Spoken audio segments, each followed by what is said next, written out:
આજે તો રાજકોટ નીકળી જવાનું છે, એટલે વહેલા ઉઠીને બધા માટે નાસ્તો બનાવી અને ખુશીના ફઈના ઘરે મળવા માટે નીકળી ગયા. થોડીક વાર ખુશીને મેચ થતા લાગે, પછી તો રમતમાં ચડી જાય. એ સ્કૂલ બસ જોઈને રાઇમ્સ બોલે છે.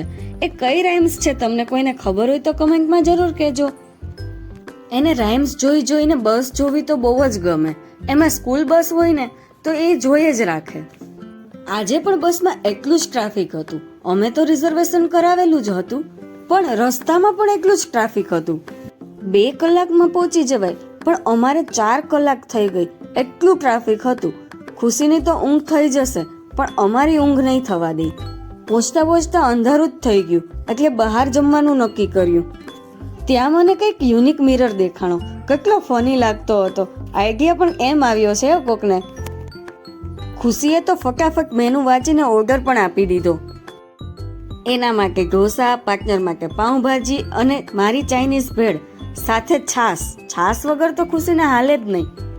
બેન જમીને બિલ દેવામાં પણ ઉતાવળા થઈ ગયા, એટલે પાર્ટનરે પકડી રાખી કે ઉતાવળી થાય નહીં. રાધે રાધે. Subscribe please.